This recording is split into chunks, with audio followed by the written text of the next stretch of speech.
శ్రీగురుం ఆనందమాధవం శ్రీచైతన్య ఈశ్వరం. హరే కృష్ణ. హరే కృష్ణ మాతాజీ, ధన్యవాద ప్రణామ్. ఒక ప్రభుజీ ఒక మాతాజీ క్లాస్ లోకి కొత్తగా జాయిన్ అయ్యారు. మాతాజీ ప్రభుజీ వీడియో ఆన్ చేసుకోండి. ప్రభుజీ థ్యాంక్ యూ సో మచ్.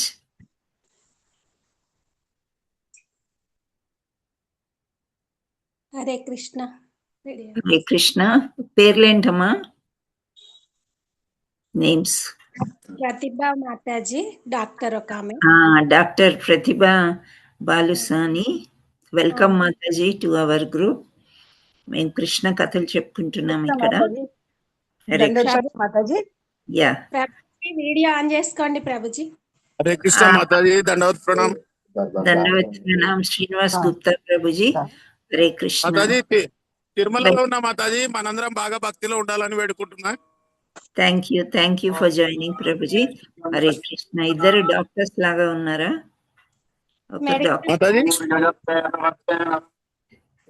మీరు తిరుమలలో ఉన్నారా? ఓకే ప్రభు. హరే హరి బోల్. డాక్టర్ ప్రతిభా మాతాజీ, మీరు ఎక్కడి నుండి జాయిన్ అయ్యారు? బిజీగా ఉన్నారా? హరే కృష్ణ మాతాజీ. నేను వనపర్తిలో ఉన్నా మాతాజీ. వనపర్తి నుంచి జాయిన్ అయినా Mataji. So nice. Thank you for joining Mataji. Hare Krishna. ప్రతిరోజు జాయిన్ అవ్వడానికి ప్రయత్నం చేయండి. హరే కృష్ణ మాతాజీ. దండవత్ ప్రణామ్ మాతాజీ. మనం హ్యాబిట్స్ టెంపుల్ కనెక్టెడ్ అండ్ మా టీం వచ్చేసి గౌరంగవాణి టీం అని అంటారు.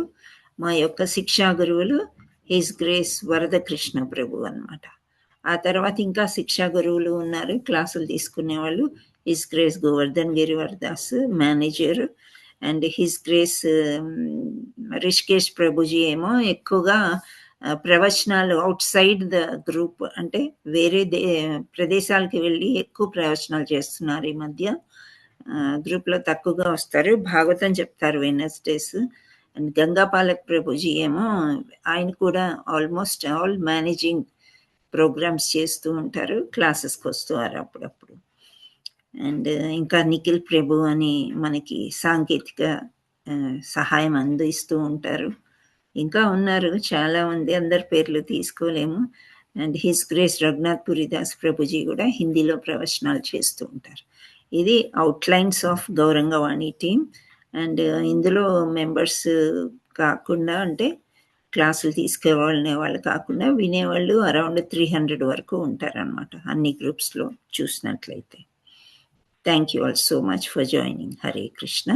My humble obeisances to all my gurus and Siksha gurus. Dandavat pranam Matajis and Prabhujis. So ఈరోజు మనము దేవాది దేవుడు శ్రీకృష్ణుడు అనేది ఇంకో 15 టాపిక్స్ ఉన్నట్టున్నాయి. మనం ఏమనుకున్నాము, టార్గెట్ డిసెంబర్ వరకు కంప్లీట్ అయితే నెక్స్ట్ మనకి గురువులు ఏం చెప్తే అది చూద్దామని అనుకున్నాం. ఓకే, సో మనం దండవత్ ప్రణామాలు మాతాజీ. దండవత్ ప్రణామ్ మాతాజీ. మొన్న యాత్రకు నేను కూడా వచ్చాను మాతాజీ.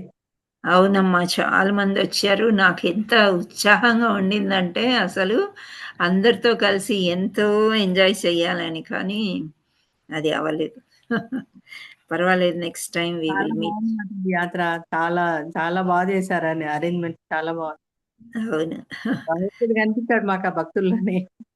గౌరంగవాణి టీం అంటే ఎలా ఉంటుందంటే, అప్పుడు ఏదో చిన్న చిన్న ఇబ్బందులు వచ్చినా కానీ ఒకరికొకరు కవర్ చేసేసుకుంటారు, ఆ ఇబ్బందుల్ని బయటకు రానివ్వరు. అది గ్రేట్ అన్నమాట మనలో ఉండేది. చాలా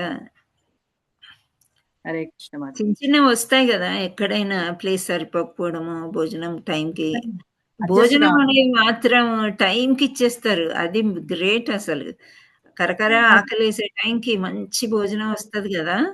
నిజం మాతాజీ, అసలు నిజంగా అందరేమో ఫస్ట్ ప్రదర్శన చేసుకోవాలంటారు, మన దగ్గర అట్లా కాదు. ఫస్ట్ మీరు చూడండి, ఫస్ట్ అది చాలా గ్రేట్ అనిపిస్తుంది మాతాజీ అసలు. మళ్ళీ మళ్ళీ అందరికి నచ్చిన ఫుడ్, మళ్ళీ అన్ని వేడి వేడిగా అసలు. అవును, దానివల్లనే అసలు అందరికి ఎంతో ఇష్టంగా వస్తారు యాత్రకి. ఇంకా ఒకసారి వచ్చిన వాళ్ళు ఇంకోసారి రారేమో, ఈ ఇబ్బందులు అని అనిపిస్తుంది, కానీ ఇంకా ఎక్కువ వస్తారు.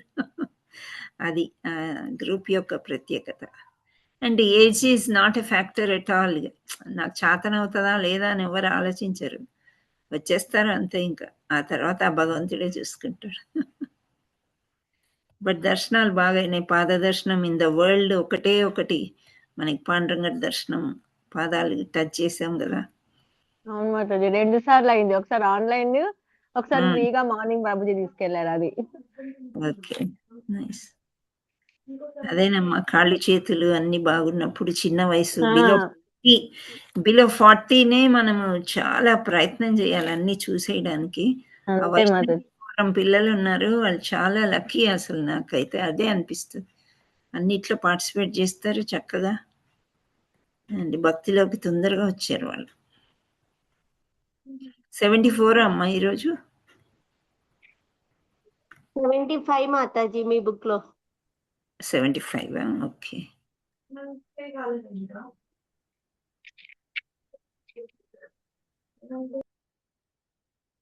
సాల్వునితో యదువంశ వీరుల పోరాటం కదా. ఎస్ మాతాజీ. Thank you. ఆ పుస్తకంలో యుద్ధం అని ఉంది. సరే, ఎవరు ఎన్ని యుద్ధాలు చేసినా మన రాజాది రాజైన శ్రీకృష్ణ పరమాత్ముడే గెలుస్తాడని మనకు తెలుసు. కానీ ఏం జరిగిందో చూద్దాం.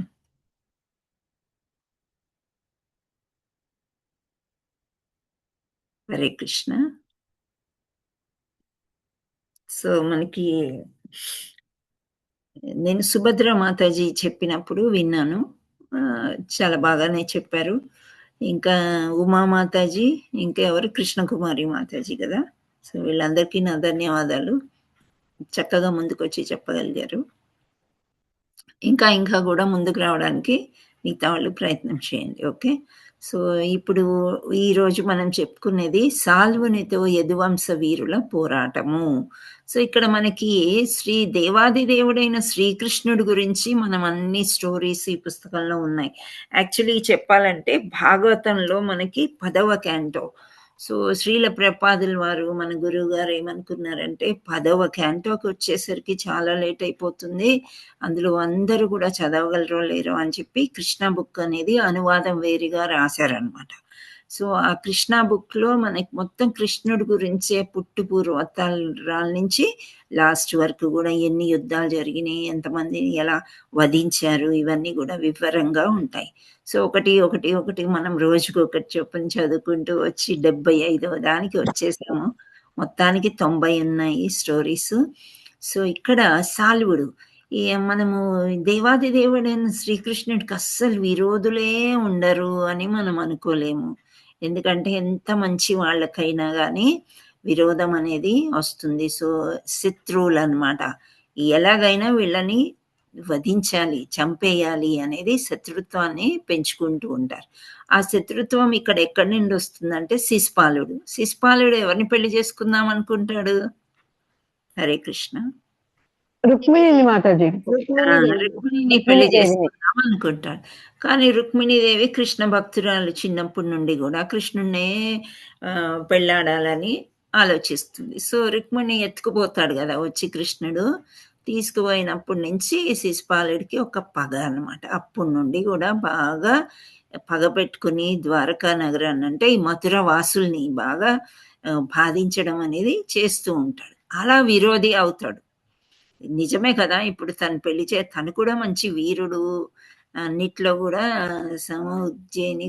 కానీ ఈవిడ ఎవరు? లక్ష్మీదేవి కాబట్టి రుక్మిణీ మాత విష్ణుమూర్తినే పెళ్ళాడాలి. సో అది అలా ఉంది కాబట్టి అందులో ఆవిడకి వాళ్ళంటే ఇష్టం ఉండదు. సో ఇది తీసుకొచ్చి, సో ఇంత మంచి నాకేం తక్కువైంది, ఎందుకు ఇలా చేయాలి అని ఒక పగ పెంచుకుంటాడు అనమాట. సో అతనికి సహాయం చేసే వాళ్ళు కూడా కొందరు ఉంటారు కదా. ఇప్పుడు దుర్యోధనుడు ఉన్నాడు మహాభారతంలో మనం చూస్తే, కౌరవుల్లో దుర్యోధనుడు పెద్దవాడు. సో అతను ఎంతో విరోధి పెంచుకుంటాడనమాట, బాగా శత్రుత్వం పెంచుకుంటూ ఉంటాడు పాండవుల మీద, కృష్ణ మీద. సో కర్ణుడు అనేవాడు చాలా మంచివాడు. కర్ణుడు తెలుసు కదా మీకు అందరికి. కానీ కర్ణుడు దుర్యోధనుడికి చాలా స్నేహితుడు, ప్రాణ స్నేహితుడు అవుతాడు. ఎందుచేత అంటే కర్ణుడిని ఎవరి దగ్గర రానివ్వరు, సూతపుత్రుడు అని చెప్పి దూరం పెడతారు, ఎంత వీరుడైనా సరే. అయితే అట్లా అని చెప్పి ఆయనకు ఒక రాజ్యం ఇచ్చేసి రాజ్య పట్టాభిషేకం చేసి దగ్గర చేర్చుకుంటాడు దుర్యోధనుడు.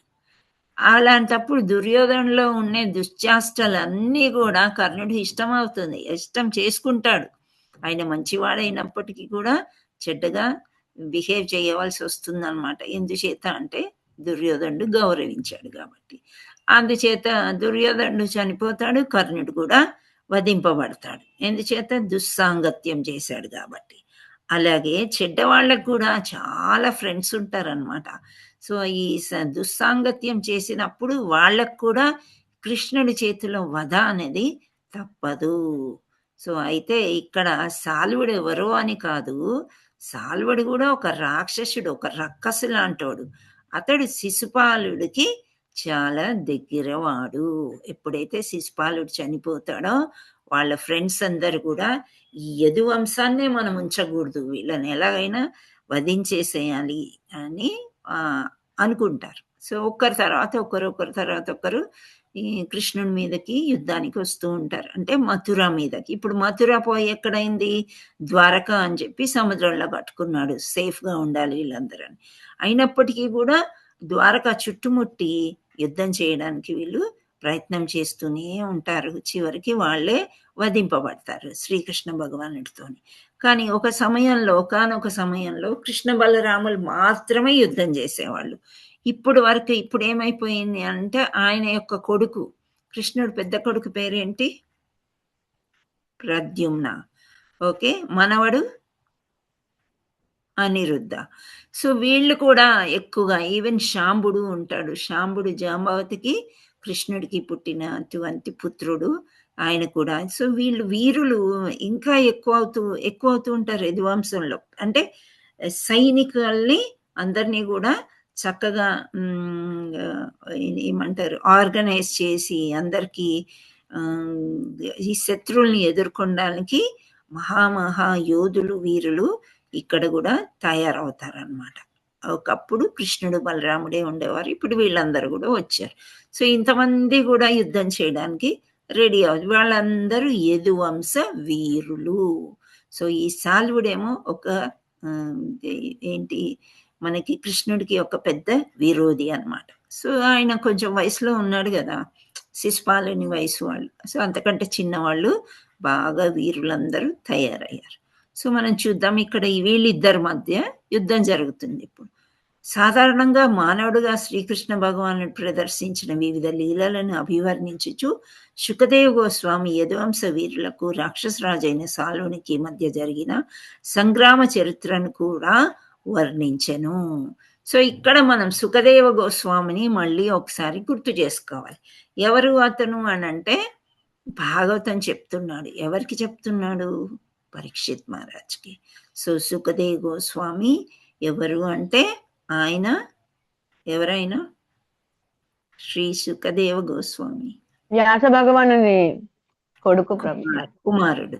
వ్యాస భగవానుని కుమారుడు. వ్యాస భగవానుడు కూడా ఎవరో కాదు, శ్రీకృష్ణ పరమాత్ముడి యొక్క మరో యొక్క రూపం అని మనం అనుకోవచ్చు అనమాట. అవతారం కాదు కానీ ఒక రూపం. సో ఇలా వ్యాస భగవానుడి కొడుకైన సుఖదేవ గోస్వామి భాగవతం చెప్పటానికే ఈ లోకానికి వస్తాడనమాట. సో అతను పరీక్షిత్ మహారాజ్కి 7 రోజులు 7 రాత్రుల్లో భాగవతాన్ని కంప్లీట్ చేస్తాడు. సో భాగవతం అంటే కృష్ణ భగవానుడి గురించి అంతా వినడం అనమాట. సో అతను ఈ చెప్పేటప్పుడు ఈ చరిత్రను కూడా వర్ణించాడంట. ఏంటి అంటే రాక్షసరాజైన సాలునికి.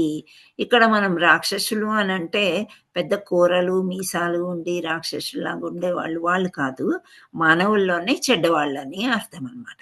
సో అతడు సాల్వుడికి ఇంకా యాదవులకి ఎలా జరిగింది యుద్ధం అనేది కూడా ఇక్కడ వివరించారనమాట. సో సాల్వుడు అనే రక్కసునకు శోభక అనే ఒక అద్భుతమైన విమానం కలదు. సో ఈ రాక్షసులు కూడా చాలా పెద్ద పెద్ద తపస్సులు చేస్తారనమాట. ఇప్పుడు మనం ఉదాహరణకి ఎప్పుడు చూసినా భస్మాసురుడిది చెప్పుకుంటాం. పెద్ద రాక్షసుడు శివుడినే భస్మం చేద్దాం అనుకుంటాడు కదా. సో ఆ విధంగా అన్నమాట రాక్షసులు తపస్సు బ్రహ్మకి, శివుడికి, ఇంకా వీళ్ళందరికీ చేసి మంచి వరాల్ని పొందుతూ ఉంటారు. సో ఈ రాక్షసుడు, ఈ సాల్వుడు కూడా అలా వరం పొందాడు. ఎటువంటి వరం పొందాడంటే అద్భుతమైన విమానం. అప్పట్లో విమానాలు లేవు. ఎవరైనా విమానం పైన అంటే ఇప్పుడు మనం కింద కొట్టుకుంటూ ఉన్నారు, పైనుంచి ఎవరైనా బాణాలు వేశారనుకోండి, అది మనకు తెలియదు కదా. సో నాశనం చేసేయచ్చు, ఎక్కడైనా విస్ఫోటం జరగచ్చు. ఫర్ ఎగ్జాంపుల్ ఆటమ్ బాంబ్స్ ఎలా జరుగుతున్నాయో అలా అన్నమాట. సో అలా సౌబక అనే అద్భుతమైన విమానం అతని దగ్గర ఉందంట. సో ఆయన ఏమనుకున్నాడంటే, ఆయన శిశుపాలునికి కూర్మినెచ్చలి అంటే చాలా దగ్గర స్నేహితుడు అన్నమాట శిశుపాలునికి. శిశుపాలుడు రుక్మిణీదేవిని వివాహమాటకు తరలిపోయినప్పుడు ఆయన వరపక్షం వారిలో సాల్వరాజు కూడా ఉండెను. అంటే పెళ్లి కొడుకు తరపు ఆయన ఉండేవాడు. శిశుపాలునికి చాలా దగ్గరైన మిత్రుడు. సో ఎప్పుడైతే శిశుపాలుని వధ జరిగిపోయిందో అప్పటి నుండి ఇంకా పగ పెంచుకున్నాడు అనమాట. నా ఫ్రెండ్ని ఎలా చంపేస్తాడు, వీళ్ళ సంగతి ఏదో నేను చూస్తాను అని అనుకుంటాడు. సో యదువంశీయ వీరులకు మధ్య సందర్భంలో ఈ సంగ్రామం సాల్వుడు పరాజితుడయ్యను. సో ఎప్పుడు చూసినా ఓడిపోతూ ఉంటారు కదా వీళ్ళు. సో సాల్వుడు కూడా ఒక సమయంలో పరాజితుడయ్యాడు. సో అట్లా పరాజితుడైనప్పటి నుండి కూడా ఆయన అప్పుడు నుండి భవిష్యత్తులో యదువంశ సైన్యాన్ని నిర్మూలించాలి అని శపథం చేశాడంట ఆయన. సో అలా శపథం చేసుకుని ఉన్నాడు. సో రుక్మిణి కళ్యాణ సందర్భంలో అతడట్లు పరాభవం పొందిన వాటి నుండి కృష్ణ భగవానునిపై అతడు పగ పూని ఉండెను. వాస్తవానికి అతడు పరమ మూఢుడగుటచే శ్రీకృష్ణుని సంవరింతునని కూడా శపథం చేసి ఉండెను. పరమ మూఢుడు అని అంటున్నాడు. మూఢులు అంటే ఇక్కడ అజ్ఞానంగా ఉండేవాళ్ళు అనమాట. వాళ్ళకి అసలు ఏమీ అర్థం కాదు, అజ్ఞానంలో ఉంటారనమాట.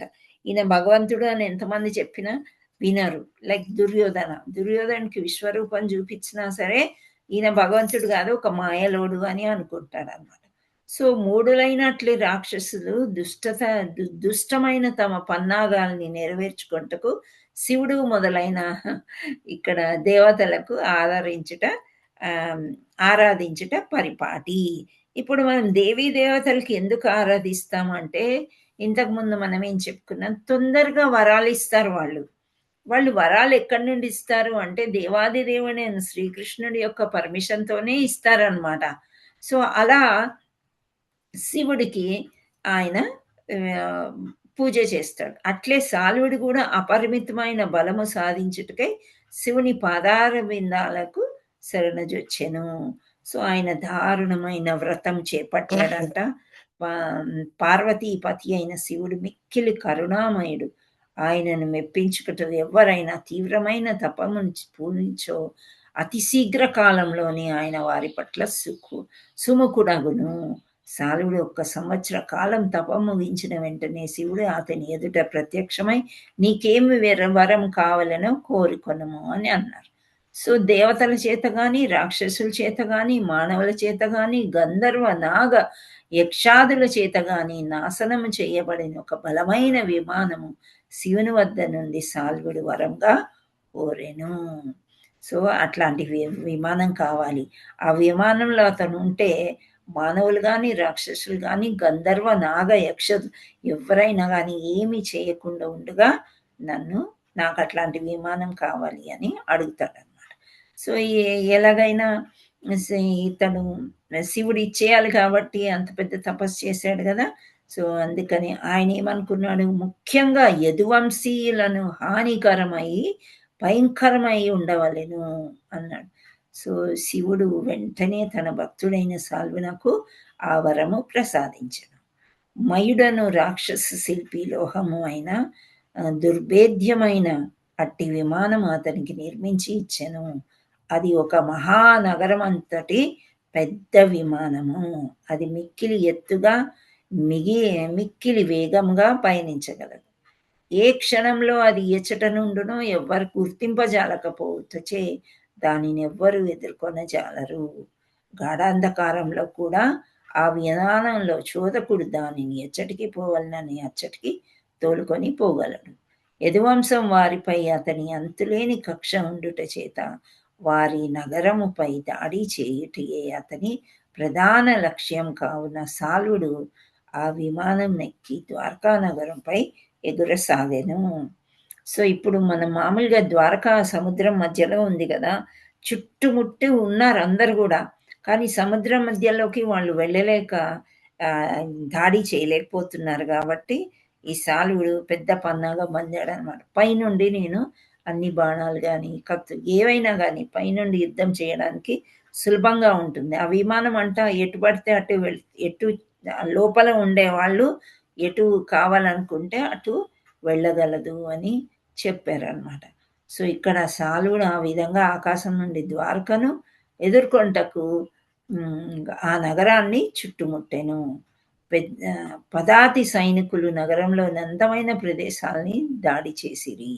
నగర ద్వారాలు, స్నానఘట్టాలు, రాజప్రసాదాలు, అత్యున్నత సాధనాలు, నగరం చుట్టూను ఉన్న ప్రాకారాలు, ప్రజలు విహరించు ఉద్యానవనాలను వారు నాశనం చేయసాగిరి. నేల మీద ఇట్లు సైనికులు విధ్వంసకాండ జరుపుచుండగా విమానంపై నుండి సాల్వుడు పెద్ద పెద్ద బండలను, చెట్లను, పిడుగులను, విష సర్పాలను విమానంపై నుండి సాల్వుడు నగరమంతయు వర్షింపసాగెను. నగరమంతయు అంధకారమైనట్లు ఒక పెద్ద సుడిగాలి కూడా సాల్వుడు సృష్టించెను. ప్రాచీన కాలంలో త్రిపురాసురుడు భూమిని అల్లకల్లోలం చేసినట్లు ఈ అద్భుత విమాన రూఢుడైన సాల్వుడు ద్వారకా నగరం అంతటిని చిందరవందరు చేశాను. ద్వారకా నగర వాసులకు ఒక్క క్షణం కూడా శాంతి కరువయ్యను. సో ఇక్కడ బాగా ఎక్కువైపోతుందన్నమాట ఫైటింగ్. ఎక్కడి వైపు నుంచి? సాల్వుడి వైపు నుంచి. ఎప్పుడైతే ఒక వరం వచ్చేసిందో వీడు ఇంకా బాగా అతను ప్రజ్వలించడం అంటారు కదా, అలా రెచ్చిపోయాడు అనమాట. రెచ్చిపోయి ఎక్కడైతే చుట్టుపక్కల ఉన్నారో ఆ సైనికులందరినీ కూడా బాగా మట్టుబెట్టమని చెప్పి అతను కూడా పైనుండి యుద్ధం చేస్తూ రాళ్ల వర్షాలు, చెట్లు ఆ పెద్ద పెద్దవి వేస్తూ ఉంటే వీళ్ళకి ఒక్కసారి దిగ్భ్రాంతి ఉందారు. వీళ్ళకి అర్థం కావట్లేదు, ఒక్క క్షణం కూడా శాంతి లేకుండా ఉన్నారంట. సో ప్రద్యుమ్నుడు మొదలైన ద్వారకానగరులను మహావీరులు సేనలు సాల్వుని సేనలను అతని విమానం ఎదిరించి పోరాడిరి. పౌరుల యాతనలు చూసి ప్రద్యుమ్నుడు స్వయంగా రథం పైకెక్కి పౌరులకు ధైర్యం చెప్పుచూ శత్రువుని ఎదిరింపసాగెను. ప్రద్యుమ్నుడితో పాటు సాత్యకి, చారుదేష్ణుడు, సాంబుడు మొదలైన అతి సోదరులు అక్రూరుడు, కృతవర్మ, భానువిందుడు, గదుడు, శుకుడు, సారణుడు మున్నగు వారును కూడా నగరం బయటికి వచ్చి సాల్వునితో పోరాడసాగిరి. వారందరూ యోధులు, ఒక్కొక్కరు వేల కొలది సైనికుల్ని ఎదిరించగలరు. సో ఒక్కరు వేల కొలది సైనికులు అని అంటే 4,000 ఉన్నారనుకో, నలుగురు ఎదిరించగలిగే సామర్థ్యం ఉందన్నమాట. దేవాది దేవుడైన శ్రీకృష్ణుని యొక్క పుత్రులు, మనుమలు, వాళ్ళ యొక్క సైనికులు, వాళ్ళ వీరుల పేర్లు ఇందాక మనం చదివాం. సో వాళ్ళందరూ బాగా ఎంత ఎదిరించినా సరే అందరి వద్ద అవసరమైన ఆయుధాలు ఉన్నాయి. వారికి వేలాది మంది రధికులు, గజ, అశ్వ, పదాతి దళాలు కూడా ఉన్నాయి. ఇన్ని ఉన్నా సరే ఇరుపక్షాల మధ్య ఎక్కువ సమరం కొనసాగుతూనే ఉంది. ఆ సంగ్రామం పూర్వము దేవదానవుల మధ్య జరిగిన సంగ్రామం తలంపుకు తెచ్చుచుండెను. సో దేవతలు దానవులు ఎప్పుడైతే కష్టాలు పెడతారో దేవతలు దానవులు మధ్య యుద్ధం ఎలా జరిగిందో ఆ విధంగా జరిగింది అని చెప్తున్నారు. అలా జరిగే దానిలో ఏమవుతుందంటే శోభకరాజైన సాల్వ విచిత్ర విమానము ప్రదర్శించిన అద్భుత శక్తులకు అన్నిటికీ ప్రద్యుమ్నుడు ఎదురు నిలిచెను. ప్రద్యుమ్నుడు శ్రీకృష్ణ భగవానుడికి రుక్మిణికి పుట్టినటువంటి వాడు పెద్ద కొడుకు అన్నమాట. సో ఇంకా అతను ఎదురు నిలిచి ఆ విమానం పై నుండి ఏవే వస్తున్నాయి వాటన్నిటినీ కూడా చక్కగా ఎదిరించాడు. ఆ విమానం అద్భుత శక్తి అనే సాల్వుడు నిశా సమయం వలె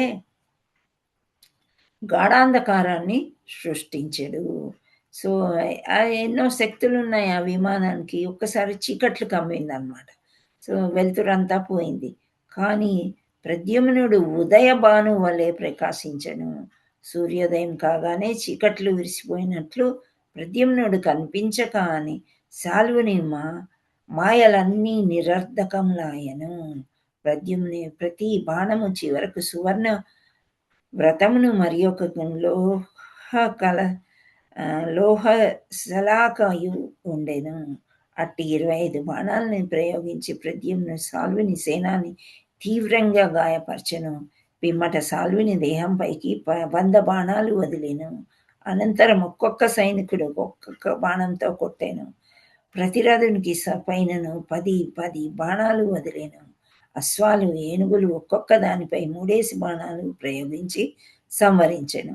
రణరంగంలో ప్రద్యుమ్నుడు ప్రదర్శించిన అద్భుత పరాక్రమం తిలకించి ఇరుపక్షాల వారు అతని శౌర్యాన్ని శ్లాఘించిరి. సో అందరూ మెచ్చుకున్నారనమాట. ప్రద్యుమ్నుడు ఒక్కడే సరిపోతాడు అన్నట్లు ఇంకా అందరూ బీరిపోయి చూస్తూ ఉన్నారనమాట. శాల్వుడితో పోట్లాడడం అనేది సామాన్యమైన విషయం కాదు. ఆయన మాయలు చేస్తూ ఆ విమానం ఎక్కి చాలా తీవ్రంగా పోరాడుతున్నాడు. అప్పటికి కూడా ఎదుర్కొన్నాడు ఎవరు? ప్రద్యుమ్నుడు అనమాట. సో అయినా శాల్వుడు అధిరోహించిన విమానం మాత్రం ఇంకను గూఢంగానే ఉండను. ఒకసారి అది 10,000 విమానములలే గోచరించును. మరి ఒకసారి ఆకాశంలో ఒక్క విమానం కనిపించదు. ఒక్క క్షణంలో అది గోచరమగును, మరో క్షణంలో అంతర్ధానం అయిపోను. అంటే ఒక మాయ అనమాట. మాయ చేస్తున్నాడు. ఒక నిమిషంలో శాల్వుడిని చంపుదామంటే ఇక్కడ ఉన్నట్లు కనిపిస్తాడు, ఒక్కోసారి అసలు అక్కడ లేనట్లు కూడా కనిపిస్తున్నాడంట. సో అలా వీళ్ళు కొంచెం కన్ఫ్యూజ్ అవుతున్నారనమాట. ఆ విచిత్ర మానవునికి విషయమై యదువంశ వీరులు తికమక పడుచుండిరి. ఒక్కొక్కప్పుడు నేల మీద వస్తుంది, మరొకప్పుడు ఆకాశంలో ఎగురుతుంది, ఒకప్పుడు కొండ మీద శిఖరం మీద ఉంటుంది, మరోసారి నీటిపై తేలుతుందంట. ఈ విచిత్ర విమానం మినుగురు పురుగు వలె గాల్లో మెరియుచుండును. ఒక్క క్షణమైనను అది ఒక చోట నిలవదు. అది ఎన్ని మాయలు ప్రదర్శించినను యదువంశ సేనలు దాని వెంట పరుగులు పెట్టిచు శాల్వుని అతని సైనికులను ఎదురించుచూనే ఉండిరి. ఆ యదువంశ వీరులు సంధించు బాణాలు సూర్యుని వలె ప్రకాశించినట్టు, పాము వాల్కల వలె హానికరమైనవి. సో ఇలా ఉన్ని శాల్వుడు కూడా స్వయంగా ఆ బాణముల తాకిడికి స్పృహ తప్పి పడిపోయెను. సో ప్రద్యుమ్నుడు ఇంత విపరీతంగా పోరాడుతూ వీళ్ళ సైన్యాలు కూడా చాలా బాగా పోరాడుతున్నారనమాట. ఇంకా శాల్వుడు స్పృహ తప్పి పడిపోయాడంట.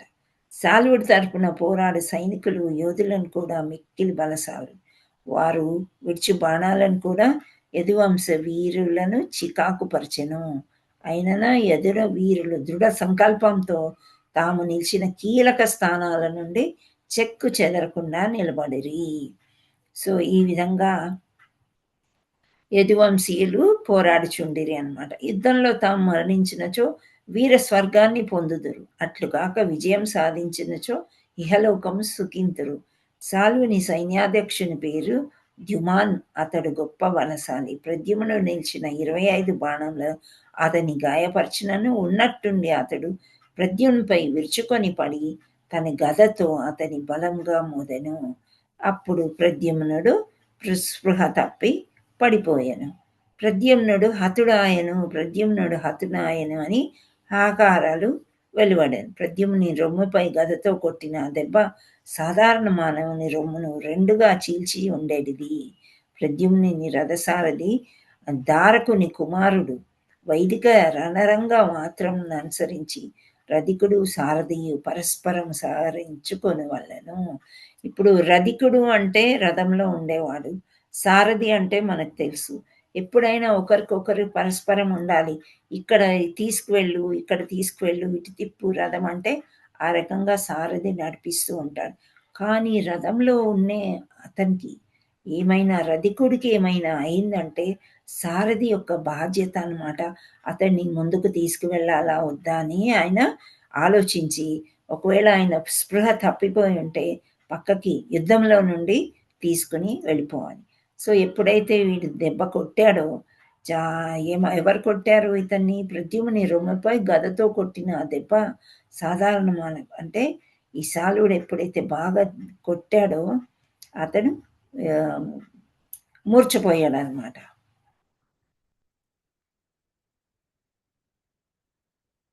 ఎవరంటే ఇతడు ద్యూమాన్ సైనికాధ్యక్షుడు అనమాట. సాల్వుడు మూర్ఛపోయాడు కదా. సో ఈయన యొక్క సైనిక అధికారి వచ్చి ప్రద్యుమ్నుని గట్టిగా కొడతాడు. కొట్టేసరికి ఈయన కూడా మూర్ఛపోతాడు. మూర్ఛపోతే ప్రద్యుమ్ని యొక్క రథసారథి ఏం చేస్తాడు, ఆ ప్రదేశం నుండి తీసుకొచ్చేసి ఒక ఏకాంత ప్రదేశానికి తీసుకువస్తాడు. తీసుకువచ్చి ఇంకా మంచినీళ్ళు వేసి తల నిమరడం అవన్నీ చేస్తారు కదా, ఫస్ట్ ఎయిడ్ అంటారు. అది చేసిన తర్వాత ఒక్కసారి ప్రద్యుమ్నుడికి తెలివి వస్తుంది. తెలివి వచ్చిన తర్వాత ఆయనకు అర్థం కావట్లేదు, నేను యుద్ధం చేస్తున్నాను కదా, నన్నెందుకు ఇలా యుద్ధం నుండి బయటికి తీసుకొచ్చేశారు, ఓన్లీ పిరికి వాళ్ళు ఇలా యుద్ధం నుండి పారిపోయి వస్తారు, మనం కాదు అని చెప్పి అతను ఇలా అంటున్నాడు. ఎవరితోని? రథసారథితోని. నీవేళ రణరంగం నుండి నన్ను ఇచ్చటికి తీసుకొచ్చావు, సారథి మా వంశం ఎవ్వరు రణరంగం నుండి పారిపోయి వచ్చిన వారు లేరు, ఎంతగానో నన్ను దూషిస్తారు యుద్ధం నుండి ఇలా బయటికి వచ్చేస్తే. నీవు ఒట్టి పిరికి పొందవు, నిర్వీర్యుడవు. ఇప్పుడు నేను మా పెద్ద తండ్రి బలరాముని ముఖం గాని మా తండ్రి కృష్ణుని ముఖం గాని ఎలా దర్శించుతును, వారికి నేనేమని బదులు పలుకుదును, ప్రతి వారును నన్ను గూర్చి గుసగుసలాడుకుందరు అని ఇలా పలుకుతూ ఇలా చెప్తూ ఉన్నాడు అనమాట. రథసారిని అంటున్నాడు, ఎందుకు ఇలా తీసుకొచ్చావు, నేనేమైపోతే ఏముంది, యుద్ధం చేసేవాడిని కదా అని అంటున్నాడు. సో శత్రు వీరుల దృష్టిలో కూడా నేను చులకనైపోతాను కదా, ఎందుకు ఇలా చేశావు, ఇంత అపరాధం చేశావు అని రథసారథిని అంటున్నాడు. అప్పుడు ప్రద్యుమ్ని యొక్క సారథి ఏమంటున్నాడంటే, ఆర్య, నీవు చిరాయువుగా ఉండవాలనని కోరుతిని, అంటే చక్కగా ఎప్పటికీ బ్రతికి ఉండాలి, ఎక్కువ ఆయుష్ పోసుకుని ఉండాలి, ఇంకా యుద్ధాలు చేయాలి అని అనుకో. నేను ఎటువంటి అపరాధం చెయ్యలేదు, ఎందుకంటే రధికుడు గాయపడి నిస్సాయ స్థితిలో ఉన్నప్పుడు అతని కాపాడుట సారథి యొక్క కర్తవ్యము అని వివరించి చెప్తాడనమాట. వివరించి చెప్పినప్పుడు, రణరంగంలో నీవు మిక్కిలి సమర్థుడవు, ప్రమాదకరమైన పరిస్థితిలో ఉన్నప్పుడు రధికుడు సారథి ఒకరినొకరు కాపాడుకొనుట వారి పరస్పర కర్తవ్యము. రణరంగ సూత్రము నాకు పూర్తిగా తెలుసును, నేను నా విధిని నిర్వర్తించిని.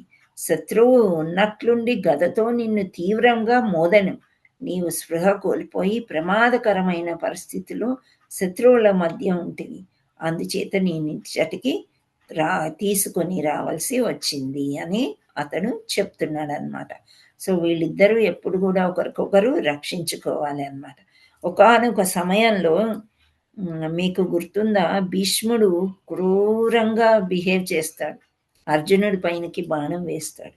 సో అప్పుడు ఇంకా అర్జునుడు చాలా ప్రమాదానికి గురి అవుతున్నాడని, నేను ఆయుధమే పట్టనన్న కృష్ణుడు ఈ రథ చక్రాన్ని తీసుకుని ఇంకా అప్పటికప్పుడు భీష్ముని కొట్టడానికి బయలుదేరేసరికి అర్జునుడి పాదాలు పట్టుకొని, లేదు కృష్ణ, నువ్వు ఇలా మాట ఇచ్చావు కదా, నీవు యుద్ధం చేయడానికి వద్దు. అప్పుడు భీష్ముడు నవ్వుతాడంట. భీష్ముడికి ఒక కోరిక ఉంటుందంట. ఏంటి అంటే, కృష్ణుడు ఎప్పుడు ఎంత నవ్వుతూ చక్కగా సౌమ్యంగా ఉంటాడు, క్రోధం చూడాలి, భీష్ముడితోని ఆయుధం పట్టించాలి అని అనుకుంటాడంట. సో ఆ క్రోధావేశంలో ఆ చక్రం పట్టుకొని భీష్ముడి మీదకు పరిగెత్తినప్పుడు భీష్ముడికి అమితానందం వేస్తుందంట. చూడు, నువ్వు ఈ ఆయుధం పట్టనన్నావు, నీ చేత పట్టించాను అని చెప్పేసి. ఎప్పుడైతే అర్జునుడు కాళ్ళు పట్టుకుంటాడో అదే విధంగా ఇక్కడ కూడా ఏమైంది అంటే, అనిరుద్ధుడు ప్రద్యుమ్నుడు కృష్ణుడి యొక్క కొడుకు ఎప్పుడైతే స్పృహ కోల్పోయాడో ఆ యొక్క రథసారథి కూడా అదే విధంగా తీసుకొచ్చి ఆయన్ని అన్వయించి ప్రమాదకరమైన పరిస్థితిలో ఉన్నాడు కాబట్టి శత్రువుల మధ్య నుండి వేరే చోటికి, అంటే ఎవరు లేని చోటికి ఏకాంతంగా ఉండే స్థలానికి తీసుకొచ్చి ఆయనకు పరిచర్యలు చేస్తూ స్పృహలోకి రావడానికి సహాయం చేశాడనమాట. సో ఆ విధంగా ఉంటుంది యుద్ధం అంటే. సరే, నా యజమాని చనిపోయాడు, నా డ్యూటీ అయిపోయింది అనేది కాదు. రథ సారథి అండ్ రధికుడు వాళ్ళ యొక్క పరస్పరమైన స్నేహము, ఆ, ఏమంటారు, సేవ ఎలా ఉంటుందో ఇక్కడ వివరించారనమాట. సో సాల్వినితో యదువంశ వీరుల యొక్క పోరాటం ఇంత ఘోరంగా ఇక్కడ జరిగింది. ఈక్వలీ ఉన్నారన్నమాట. ఇక్కడ వాళ్ళు కూడా చనిపోతుంటారు, అక్కడ వాళ్ళు కూడా చనిపోతుంటారు. మళ్ళీ ఇక్కడ యుద్ధంలో మీరు ఒకటి గమనించారా, కృష్ణుడు లేడు, ఇంకా రాలేదు. ప్రద్యుమ్నుడు, శాంబుడు, వీళ్ళే వాళ్ళ పుత్రులు, మనమలు, వీళ్ళందరూ కూడా సైనికులు పోరాడుతున్నారు. సో యదువంశీయులు స్ట్రాంగ్గా ఉన్నారు, అటు సాల్వని వాళ్ళ సైడ్ కూడా స్ట్రాంగ్గా ఉన్నారు. ఇంకో మాయా విమానం ఉంది. ఆ మాయా విమానంతో ఇంకా ఎక్కువ ధ్వంసం చేస్తూనే ఉన్నాడనమాట సాల్వుడు. సో సాల్వుడు అలా చేసి చేసి స్పృహ తప్పిపోయాడనమాట. స్పృహ వచ్చిన తర్వాత మళ్ళీ కృష్ణుడు వస్తాడు. ఇక్కడికి ఏమవుతుందో వచ్చే దాంట్లో మనం చూద్దాం నెక్స్ట్ స్టోరీ. సో సాల్విన్తో యదువంశ వీరుల పోరాటం అనే దశమస్కందము 75వ అధ్యాయానికి భక్తి వేదాంత స్వామి భాష్యము సమాప్తము అని ఇక్కడ చెప్తున్నారు. సో రేపు నెక్స్ట్ స్టోరీ మనం చూద్దాము, వధించాడా కృష్ణుడు లేదా అనేది. Hare Krishna Hare Krishna Krishna Krishna Hare Hare, Hare Rama Hare Rama Rama Rama Hare Hare. Hare Krishna. Thank you all so much. So ఇప్పుడు రికార్డింగ్, మీకు ఏమైనా ప్రశ్నలు ఉన్నాయా?